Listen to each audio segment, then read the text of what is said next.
Hi, this is Colin Riley, and I'm documenting this acoustic guitar case that I made for Chris Decker for his Lucas Depth L double aught. And the reason that I made this case rather than buying one is it's the cases that would fit this guitar are kind of expensive because of the depth.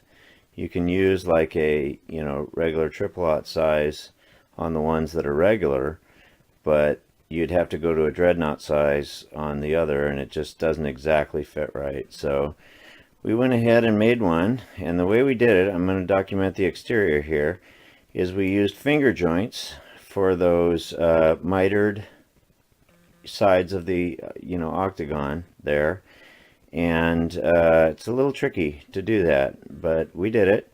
And the wood that we used was this old fir, which was definitely old growth and very tight grained, and most of it quarter sawn, that was used for shelves. And I happen to know that those shelves were installed in the 1920s because I know the history of the building that they came from. It was a building called Hesperia Hall, which is our community hall, which incidentally I'm the president of this year, but wasn't president of when I acquired the wood.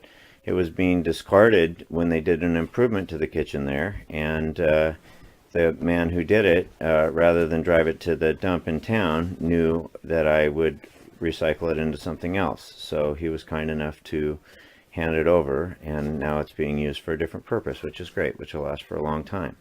The finish on it is house paint, exterior house paint, and then on top of it, it's just brushed on, and then on top of that, I brushed, I think, 3 coats of shellac.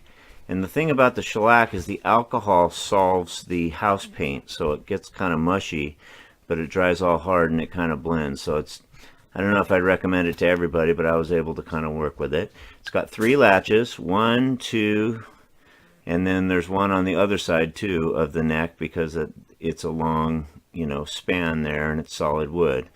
And then over here I got the handle, and this handle is carved out of elm, some pieces that I had. Somebody had a slab that I ultimately quartered, so it's a nice straight quartered grain. And then this is a quarter sawn piece as well, and it was from originally from a fallen tree, and was crudely cut with a chainsaw and stored for about 10 years on the side of somebody's barn. And then I've had it for a couple of years. Incidentally, elm has an excellent tone, and although I've not made a guitar out of it, I want to. Kind of smells like, piss when you cut it a little bit. It smells like urine. I don't know why. It's just the wood, the oil in the wood or something, but it's excellent wood. Excellent sounding wood and excellent hardwood. Made cabinets out of it, and it's great. I don't know if you can see here, I had to chop out mortises and then did a little tenon piece here so this thing would be structurally sound. Then I've got a piece of mild steel here, 1/4 inch rod, that just overhangs, and it's pretty stiff inside the block, but it moves easily here on the handle. And I've made this handle so there's a very small reveal here and then a similar at the top, so it's symmetrical. And then I did these bolts. I countersunk these 7/8 inch holes here with a Forstner bit, and then I cut these carriage bolts to length and used a 7/8 washer, so it's very tight and clean. And then on the inside you just have the carriage bolt heads, and I'll show you those when we get to it. So I did do a little bit, like when you look over here, I did these little diamond shapes as reinforcements, and those serve a little bit of a function, and they add to the design a little bit as well. So let's open her up, see what we're dealing with. Gotta get that one on the back. Hated to do one on the back, but you need to. Okay, so looking inside, we did a velvet lining for the most part. Very difficult and tricky to do for me. What I settled on the top finally was, something like a, like a pattern, like a dressmaker type pattern, and then cutting it. And then I used hide glue and painted it on, and then with a hot iron I tried to take the creases out and do it. In the main part it's not quite as good as on the lid, and even that on the sides it's not perfect, it's not seamless, and I wish it was. And You know, I told the customer that he could just have a commercial case if he wanted, but you know, he was still on board with wanting this one. And then here in the neck, I've cut a good size relief for the heel there, neck heel. And this customer had wanted a little strap peg on there, so I had to cut a very special little strap relief in there because I made it just exactly to size. And then I just did there in the top. Now going into the what I'll call the pit compartment here, this is a piece of spruce that came from a piano soundboard.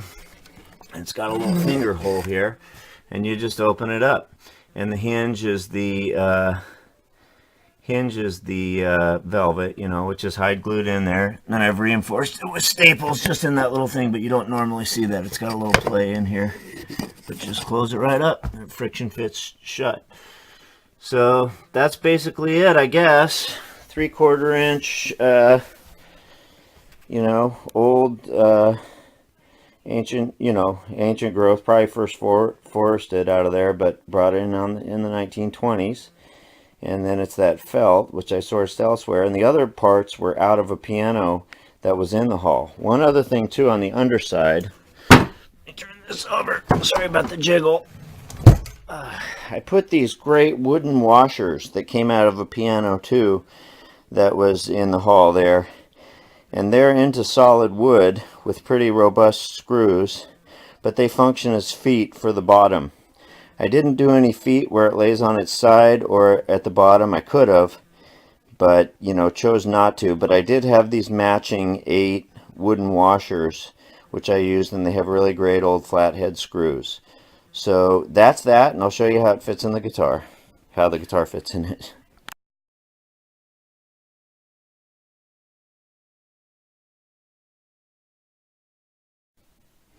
So you can see here, this is how the guitar fits in. It's just made precisely for it.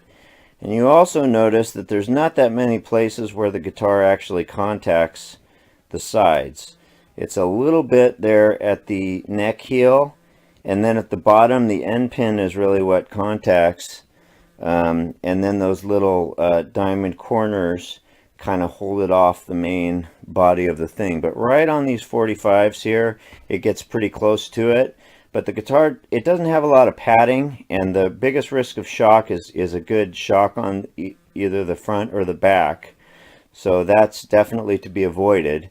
And it might not be as protective as a regular commercial hard shell case, you know, from that standpoint.